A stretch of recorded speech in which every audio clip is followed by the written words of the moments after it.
Bonjour à tous, famille du canal. Ce que je vais vous raconter aujourd'hui a changé ma vie pour toujours. Et je ressens le besoin pressant de le partager. Je sais, au fond de mon cœur, que beaucoup d'entre vous ont pu traverser des épreuves similaires, des moments où l'injustice frappe sans crier gare, et où la douleur semble insupportable. Mon nom est Antoine, et j'avais 48 ans, quand mon monde, si simple et pieux, s'est écroulé. J.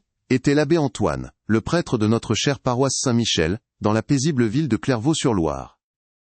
J'avais dédié toute ma vie à Dieu, et à ma communauté chrétienne, servant avec une foi inébranlable et un amour sincère pour mon prochain.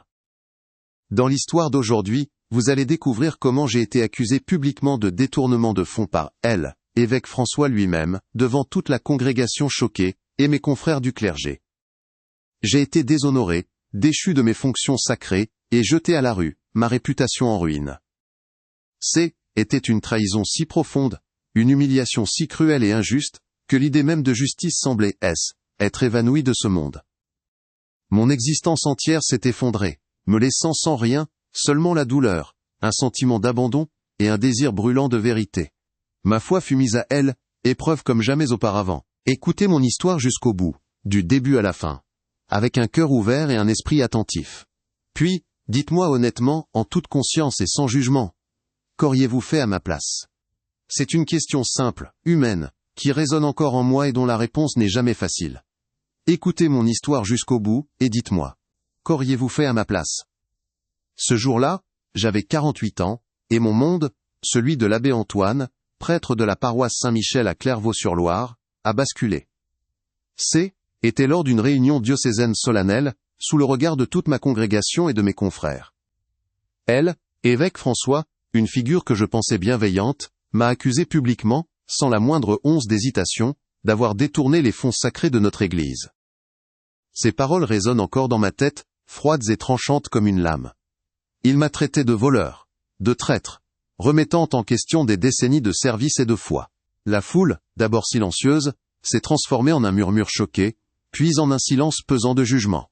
Je me souviens de l'expression sur les visages de ceux que j'avais mariés, baptisés et consolés.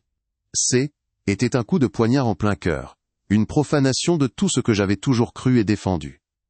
On m'a refusé le droit de me défendre, mes tentatives d'expliquer, de jurer mon innocence, ont été balayées d'un revers de main comme de vulgaires mensonges. Mon col romain m'a été arraché symboliquement, ma dignité piétinée.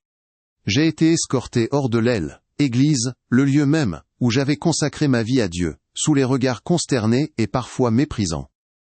Ma réputation, construite sur des années de dévouement, était en ruine, instantanément. Le choc initial était si profond qu'il a engourdi ma douleur, mais pas pour longtemps. Une rage sourde a commencé à monter, mêlée à une humiliation insupportable. Comment une telle injustice pouvait-elle frapper un homme qui avait tout donné? Était une trahison au-delà des mots, un sentiment d'abandon total. Ce moment précis, était pas juste un événement. Était la fin d'une vie, et le début d'une autre, sur un chemin que je n'aurais jamais imaginé. Ce jour-là tout s'est effondré. Ma vocation, ma maison, mon identité, était jetée à la rue, sans ressources, sans honneur. La douleur était une compagne constante, me rongeant de l'intérieur. Ma foi, si solide, vacillait face à tant de cruauté et de mensonges. Mais au fond de moi une étincelle, un désir brûlant de vérité, a commencé à luire. Cette injustice ne pouvait pas rester impunie. Jamais. Mon monde s'est effondré ce jour-là, bien au-delà des murs de l'église. J'ai perdu mon foyer, ma vocation, tout ce qui définissait l'abbé Antoine. Du jour au lendemain je me suis retrouvé jeté à la rue, sans un sou en poche, ma petite valise contenant le peu que je possédais. Les économies que j'avais mises de côté pour la retraite des prêtres étaient inaccessibles, bloquées par la décision de évêché. Était un vide abyssal qui s'ouvrait sous mes pieds, une sensation d'être amputé de mon être même. Je était plus rien, un fantôme de l'homme que j'avais été, et le froid de la rue était moins mordant que celui de l'abandon. La communauté que j'avais servie avec tant d'amour, m'a tourné le dos, non pas d'un coup, mais progressivement, comme une marée qui se retire. Au début il y a eu le choc, l'incrédulité, mais très vite, les murmures ont commencé. Les regards fuyants dans la rue, les têtes baissées, quand j'essayais de croiser quelqu'un. Ceux qui, la veille encore, me confiaient leurs peines et leurs joies, passaient maintenant devant moi comme si, j'étais invisible, ou pire, un pestiféré. L'isolement est arrivé comme une chape de plomb, étouffant les derniers espoirs d'un soutien. Je me souviens d'une après-midi, J. était assis sur un banc public, essayant de comprendre ma nouvelle réalité. Une ancienne paroissienne, Madame Dubois, que j'avais consolée lors du décès de son mari, est passée devant moi. Son regard, autrefois rempli de respect, était maintenant empreint de dégoût. Elle a craché à mes pieds, sans un mot, mais son geste en disait long. Était une gifle invisible, une humiliation publique, qui me brûlait plus que n'importe quelle insulte proférée, à haute voix. Le silence de son mépris était assourdissant, me rappelant ma chute. Sans ressources, j'ai dû chercher n'importe quel travail pour survivre. Moi, qui avais passé ma vie à étudier la théologie et à servir Dieu, me voilà à balayer les rues, à faire la plonge dans des restaurants miteux, ou à porter des caisses au marché. Chaque jour était une lutte, chaque tâche une piqûre de rappel de ma déchéance. La faim était une compagne régulière, le froid, un ennemi persistant. Mais le plus dur, était pas la fatigue physique. Était la perte de dignité, le sentiment d'être un paria, rejeté de tous.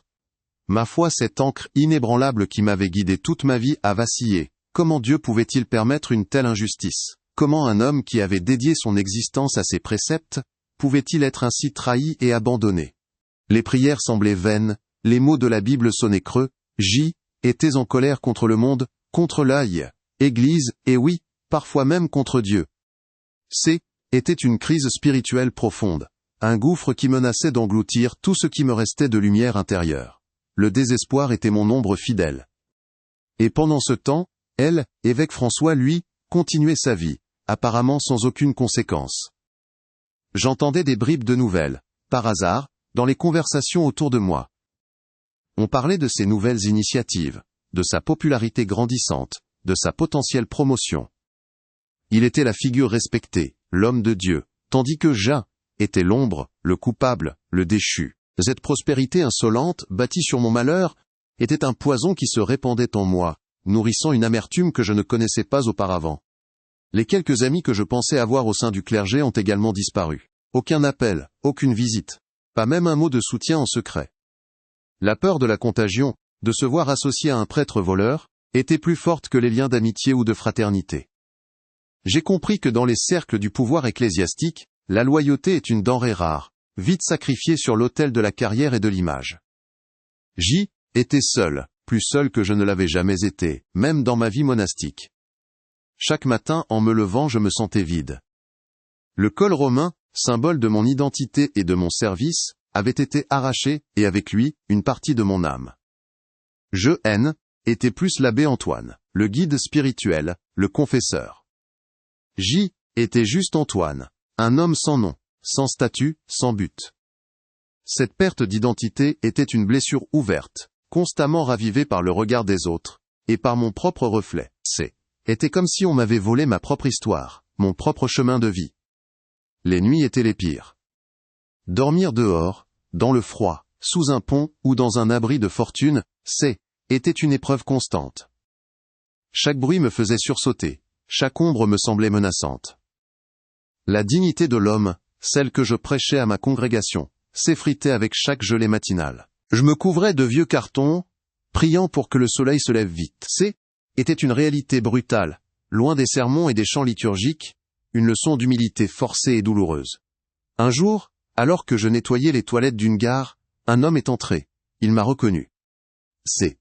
Après des mois d'errance, de lutte incessante, une petite lueur est apparue. Le nouveau prêtre de Saint-Michel, un jeune homme plein de compassion, a obtenu que je puisse récupérer mes dernières affaires au presbytère. Était une matinée froide, grise, comme celle qui avait brisé ma vie. Revenir dans ces couloirs familiers, désormais étrangers, m'a rempli d'un mélange étrange de nostalgie et d'amertume. L'odeur des vieux livres et de l'encens persistait, un rappel spectral de mon passé, une blessure encore vive dans mon cœur. J'ai marché lentement, mais pas résonnant dans cette maison qui fut la mienne. Mon regard s'est posé sur le vieux confessionnal, niché dans un coin discret de la sacristie. Combien d'heures y avais-je passé, écoutant les secrets, les péchés, les espoirs de mon troupeau? Cela semblait une éternité. Une impulsion soudaine, inexplicable, comme un murmure divin, m'a attiré vers lui. Peut-être était-ce la main de Dieu, ou simplement l'instinct de revoir ce lieu sacré de mon ancien ministère, pour un adieu silencieux. J'ai poussé la lourde porte en bois, le grincement familier réconfortant. À l'intérieur, dans la pénombre, j'ai passé ma main le long de la paroi capitonnée, sentant le tissu usé. Et là, niché profondément dans une crevasse oubliée, presque dissimulée par le vieux velours, j'ai senti un petit objet rigide. Était une lettre, pliée plusieurs fois, visiblement ancienne et négligée. Mon cœur battait la chamade. Qui aurait caché une lettre ici, dans ce lieu si sacré et confidentiel, après tant de mois? Une étincelle, mélange d'espoir et de crainte, a jailli en moi. Mes mains tremblaient en dépliant délicatement le papier jauni. Écriture était immédiatement reconnaissable, une graphie que j'avais vue d'innombrables fois sur les documents de Église, et les notes personnelles. Elle provenait du diacre Laurent, un homme que je connaissais depuis des années, un officiel diocésain respecté, bien que je savais qu'il traversait des difficultés financières. L'ironie était palpable. Une lettre d'un diacre cachée dans un confessionnal, alors que j'avais été accusé de détournement de fonds. Un frisson a parcouru ma colonne vertébrale, une prémonition d'un événement capital. En commençant à lire, les mots ont d'abord floué, puis se sont solidifiés en une vérité horrifiante, mais libératrice. Laurent confessait, avec des détails déchirants, le vol des fonds de Église. Il parlait de sa situation financière désespérée, de ses dettes croissantes, de la pression insoutenable qu'il subissait. Il admettait avoir pris l'argent, le rationalisant comme un prêt temporaire, espérant le remplacer avant que quiconque ne s'en aperçoive. Mais le plus choquant, ce qui m'a glacé le sang, était la suite, révélant la véritable profondeur de la trahison. La lettre de Laurent ne s'arrêtait pas là. Il expliquait comment la belle, évêque François avait découvert son crime. Mais au lieu de le livrer à la justice, évêque y avait vu une opportunité cynique. Il avait proposé un marché à Laurent, m'accuser, moi, l'abbé Antoine, du détournement, en échange du silence sur son propre secret, et d'une petite somme pour ses dettes urgentes. Évêque avait orchestré toute cette mascarade, m'utilisant comme bouc émissaire pour protéger son image, et favoriser sa propre ascension au sein de la hiérarchie ecclésiastique. Était ça, la preuve indéniable, irréfutable, dont j'avais désespérément besoin, non seulement de mon innocence, mais de la malice calculée de évêque François. La lettre détaillait date, montant, instructions spécifiques. Était une confession complète, une fenêtre ouverte sur le cœur sombre d'un homme que j'avais jadis respecté, qui avait utilisé sa position pour détruire une vie innocente. Le poids de l'injustice qui m'avait écrasé pendant des mois, a commencé à s'envoler, remplacé par une vague d'indignation vertueuse, une clarté nouvelle. Au-delà de cette preuve tangible, je réalisais que je possédais un autre atout, plus subtil. Des années à écouter les confessions n'avaient pas seulement. Mon plan, né de la rage et de la foi, prenait forme. Je savais que la lettre de Laurent était ma première et meilleure arme, mais une seule preuve, même si elle était accablante, ne suffirait pas à déraciner un homme aussi profondément ancré que évêque François. J'avais passé des mois à observer, à écouter, à comprendre les rouages complexes de l'Église et les faiblesses humaines. Il fallait agir avec une précision chirurgicale, sans laisser de traces, en utilisant les propres outils du système contre lui. Je me suis souvenu des paroles de l'Écriture, « Soyez prudents comme les serpents, et simples comme les colombes ». La première étape fut de semer le doute. Je n'ai pas confronté François directement, cela aurait été une erreur. Au lieu de cela, j'ai approché discrètement certains membres du clergé que je savais intègres mais déçus par l'ambition de évêque. Sous le couvert de l'anonymat, j'ai laissé filtrer des bribes d'informations, des questions sur certaines décisions financières récentes, des murmures sur des anomalies comptables. Je connaissais leurs craintes, leur loyauté et leurs faiblesses, et je savais comment les utiliser sans les compromettre. En parallèle, j'ai contacté une journaliste d'investigation réputée, Madame Leclerc, sous un nom d'emprunt. Je lui ai envoyé des pistes, des indices vagues mais intrigants, concernant des irrégularités dans la gestion des fonds diocésains, sans jamais mentionner la lettre. Je savais qu'elle avait le flair pour les histoires de corruption et une persévérance que peu d'autres possédaient. Mon rôle était celui d'un informateur invisible, guidant sa curiosité vers la vérité, sans jamais me dévoiler. Les premières enquêtes de Madame Leclerc, combinées aux doutes que j'avais subtilement instillés, ont commencé à agiter les eaux. Évêque François, habitué à régner sans partage, a vite senti la pression monter. Ses réactions étaient exactement celles que j'avais anticipées. Il est devenu plus autoritaire, plus paranoïaque, essayant de contrôler l'information, et de faire taire les voix dissidentes. Chaque mouvement désespéré de sa part ne faisait qu'alimenter les soupçons et renforcer ma conviction que J était sur la bonne voie. Puis vint le moment de la lettre. Je l'ai fait parvenir à Madame Leclerc via un canal indirect.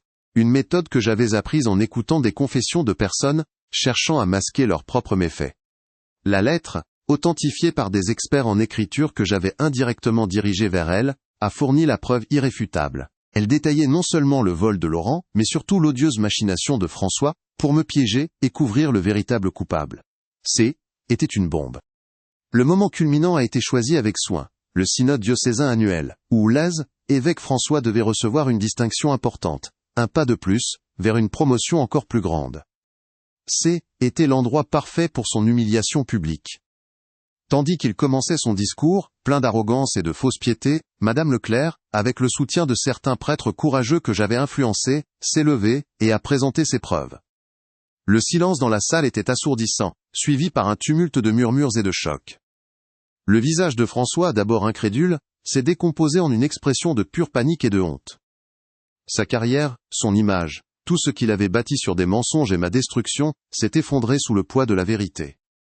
Mon nom fut blanchi, mon honneur restauré, et la justice, telle une rivière débordante, a enfin emporté la corruption. Je suis parti discrètement, la dignité retrouvée, laissant derrière moi l'épave d'un homme qui avait osé jouer avec la foi et la vie d'autrui.